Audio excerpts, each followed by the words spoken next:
కొన్ని మీరు చూస్తే ఇక్కడ ఉండేవాళ్ళు, ఈ ప్రాంతంలో పుట్టిన వాళ్ళు కూడా ఇక్కడ పరిశ్రమలు పెట్టాలనుకుని వీళ్ళకు భయపడిపోయి వీళ్ళ వాటాలు, కబ్జాలు, దౌర్జన్యాలకు భయపడి వేరే రాష్ట్రాలకు వెళ్ళిపోయే పరిస్థితికి వచ్చారు. వాళ్ళందరినీ ఒకరొకరిని తీసుకొస్తున్నాం. నిన్నే చూశారు, విశాఖపట్నంలో లూలు గ్రూప్ వచ్చారు. వాళ్ళు వస్తే కొన్ని వేల ఉద్యోగాలు వస్తాయి. అదే మాదిరిగా పరిశ్రమలు మన ప్రాంతంలో మీరు చూస్తే రాయలసీమని గ్రీన్ ఎనర్జీ హబ్గా సోలార్ కానీ విండ్ కానీ ఈ రెండు కరెంట్ ఉత్పత్తి చేసే పరిస్థితికి వస్తుంది. ఇది వస్తే 7,50,000 మందికి ఈ ప్రాంతంలో రాష్ట్రంలో ఉద్యోగాలు వచ్చే పరిస్థితికి వస్తాయి. అందుకే ఇంకొక పక్క ఆలోచించాను, గవర్నమెంట్ ద్వారా ఉద్యోగాలు ఇస్తాం, ప్రైవేట్ ద్వారా ఉద్యోగాలు ఇస్తాం. ఇవి కాకుండా ఇప్పుడు అడిగారు, ఈ ఊరిలో 10 మంది 15 మంది వేరే ప్రాంతాల్లో పనిచేస్తున్నారు, అమెరికాలో కూడా పనిచేస్తున్నారు. సాంబశివారెడ్డి కొడుకైతే అమెరికాలో, వేణు అయితే అమెరికాలో పనిచేస్తున్నాడు. కానీ ఈ ఊర్లో ఉండేవాళ్ళు కొంతమంది ఇక్కడే ఉన్నారు. నేను అందుకే కొత్త ఆలోచన చేస్తున్నాను. ఎన్నికలప్పుడు కూడా చెప్పాను, వర్క్ ఫ్రమ్ హోమ్ అని. మీ ఇంట్లో కూర్చొని మీరు పనిచేసే విధానానికి శ్రీకారం చుట్టాలనేది నా ఆలోచన. ఇది చాలా దేశాల్లో ఇప్పుడిప్పుడే ప్రారంభమైంది. తప్పకుండా మీ ఊర్లో కూడా మీ కుర్రవాళ్ళతో సహకారంతో వర్క్ ఫ్రమ్ హోమ్ ఈ ఊరి నుంచి కూడా ప్రారంభించాల్సిన అవసరం ఉంది. అవసరమైతే ఈ ప్రాంతంలో మళ్ళీ వర్క్ స్టేషన్లు కూడా పెడతాం. ఇంట్లో నుంచైనా పని చేయొచ్చు, ఆఫీస్కి పని చేయొచ్చు. చాలా ప్రాంతాల్లో దీనికి బాగా ప్రాక్టీస్ చేస్తున్నారు. దీనివల్ల మంచి ఫలితాలు వస్తున్నాయి. నేను ఒకటే మీ అందరికీ చెప్పేది, ప్రతిరోజు నేను లెక్క ఇవ్వమన్నాను, కంప్యూటరైజ్ చేయమన్నాను.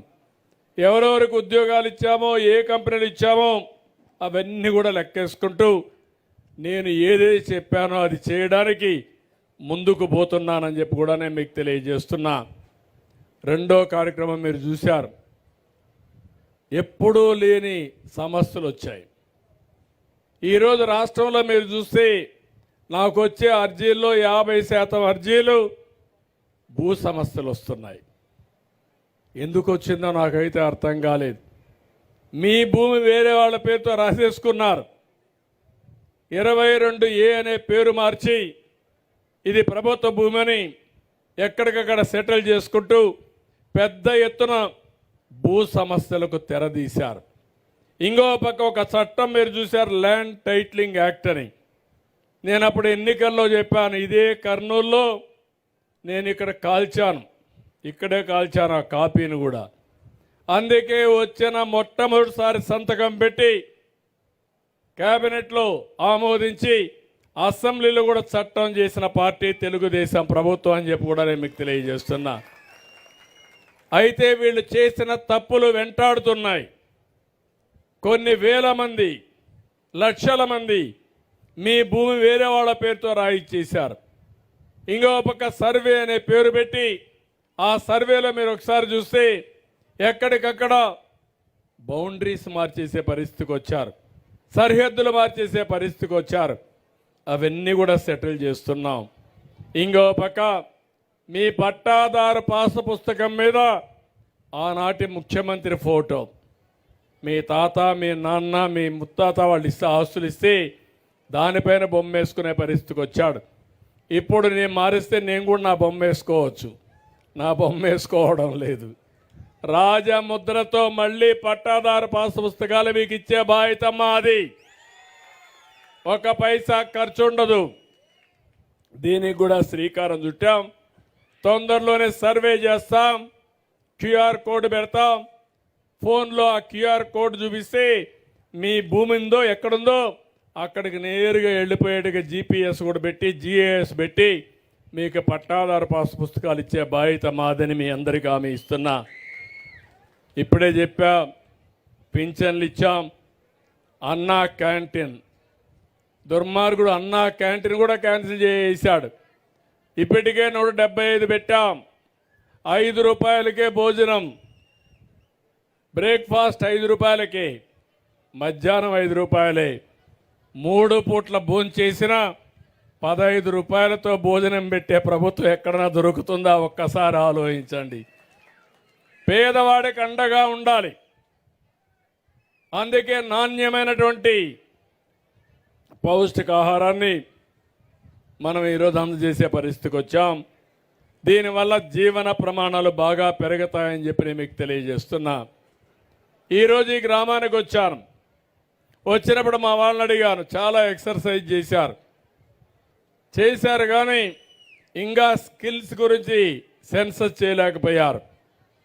ఈ ఊర్లో ఉండే వాళ్ళందరి నైపుణ్యం తీసుకొని అవసరమైతే మీ స్కిల్ డెవలప్మెంట్ చేసి నైపుణ్యాన్ని పెంచి మీకు ఉపాధి అవకాశాలు కల్పించడానికి శ్రీకారం చుడతాం. డిసెంబర్ లోపల స్కిల్ సెన్సస్ కూడా చేసి తద్వారా మీ ఆదాయాన్ని ఉపాధిని పెంచే అవకాశాలు మెరుగుపరుస్తామని చెప్పి కూడా నేను మీకు తెలియజేస్తున్నా. ఇప్పుడే మీరు చూశారు ఇసుక. నేను ఉచితంగా ఇస్తానని చాలా స్పష్టంగా చెప్పాను. ఇప్పుడు కూడా చెప్తున్నా, మీ ఊరికి దగ్గరే ఎక్కడ నది ఉన్నా లేకుండా వాగున్నా నేరుగా పోయి ఇసుక తెచ్చుకోండి. ఎవ్వరు అడిగేదానికి వీలు లేదు. కలెక్టర్ ముందరనే చెప్తున్నా, మీకు మీ అవసరమైతే మీరు తెచ్చుకోండి. కానీ తవ్వేటప్పుడు మాత్రం ఒక పద్ధతి ప్రకారం తవ్వండి.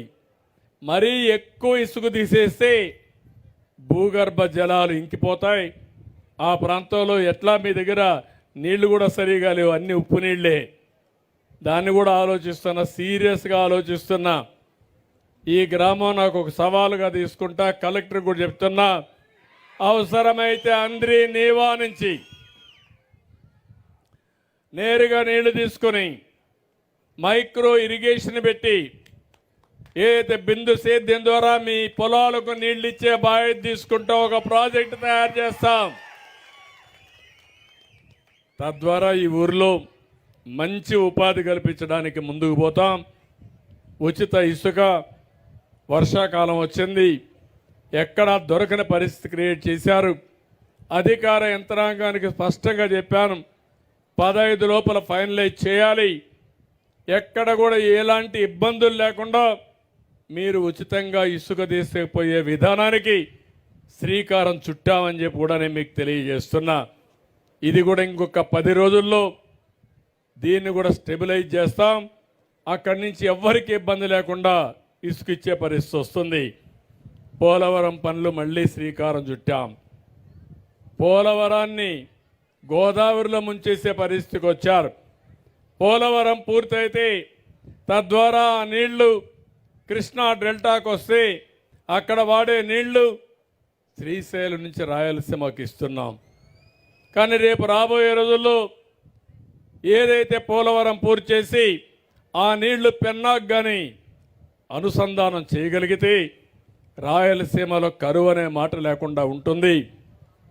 ఈ సంవత్సరం వర్షాలు ఎక్కువ పడ్డాయి. వర్షాలు పడ్డాయి కానీ మనం ఆ నీళ్ళన్నీ ఉపయోగించుకోలేకపోయాం. ఇక్కడే తుంగభద్ర, మీకు కూడా కొద్దిగా నీళ్ళన్నీ తుంగభద్ర నుంచే వస్తాయి. కానీ ఆ తుంగభద్ర ఒక గేట్ కొట్టుకొని పోయింది. కొట్టుకొని పోతే అక్కడ ముఖ్యమంత్రి, అక్కడే ప్రభుత్వం మేము చేయలేమంటే కాదని నేను ఇక్కడి నుంచి మన మంత్రులను పంపించి పర్యవేక్షణ చేయించి ఒక ఎక్స్పర్ట్ మన రాష్ట్రంలో ఉంటే కన్నయ్య నాయుడుని ఆయన నేనే పంపించి తిరిగి గేటు పెట్టి ప్రాజెక్టు నీళ్లు నింపిన పార్టీ తెలుగుదేశం పార్టీ అని చెప్పి కూడా నేను మీకు తెలియజేస్తున్నా. లేకపోతే ఆ నీళ్ళన్నీ వెళ్ళిపోయి ఉంటే ఈ సంవత్సరం చాలా ఇబ్బందులు వచ్చేటివి. నా లక్ష్యం పోలవరం పూర్తి కావాలి, రాయలసీమకి ప్రతి ఎకరాకు నీళ్ళు ఇవ్వాలి. రాయలసీమ మొత్తం ఇవ్వగలుగుతాం కానీ నాకు ఒక సవాలుగా మారింది కర్నూలు పార్లమెంటు. నంద్యాల నుంచి నీళ్లు ఇవ్వడానికి అవకాశాలు మెండుగా ఉన్నాయి. కర్నూలు పార్లమెంట్లో మాత్రం చాలా సమస్యలు ఉన్నాయి. ఇది పూర్తి కావాలంటే మనం అందరం, మీ అందరూ కూడా సహకరించాలి. దీనికి ఒకటే మార్గం, గుండ్రేవుల లేకపోతే గురు రాఘవేంద్ర ఇలాంటి ఆర్డిఎస్ ఇవన్నీ కానీ కంప్లీట్ చేస్తే తప్ప మనకు పూర్తి కావు. దీన్ని పూర్తి చేయడానికి అన్ని విధాల ముందుకు పోతామని చెప్పి కూడా నేను మీకు తెలియజేస్తున్నా. ఇంకో పక్క అమరావతి కూడా పూర్తి చేసుకోవాలి. 10 ఏళ్ళు అయింది. నేనే ఆ రోజు హైదరాబాద్ని అభివృద్ధి చేశా. ఈ మధ్య ఎవరున్న హైదరాబాద్ పోయారా? తేలిపైకెత్తండి. బాగుంది హైదరాబాద్. మనం నిర్మాణం చేసుకోలేం ఇంకొక సిటీని. మీరు ఎక్కడ కోఆపరేట్ చేస్తున్నారు? నాకు 19లో మనం గెలుచుంటే ఇప్పటికి ఈ సమస్య వచ్చేదా మనకు? నేను ఎంత కసిగా ఉన్నానంటే హైదరాబాద్ని అభివృద్ధి చేశా. విభజన జరిగింది, పర్వాలేదు, అక్కడ కూడా తెలుగు వాళ్ళు ఉన్నారు, వాళ్ళు అక్కడ అనుభవిస్తారు. మళ్ళీ రాష్ట్రాన్ని అభివృద్ధి చేసి మీ రుణం తీర్చుకోవాలన్నా 5 ఏళ్ళు గ్యాప్ వచ్చి దుర్మార్గుడు ఎక్కడికో తీసుకుపోయాడు.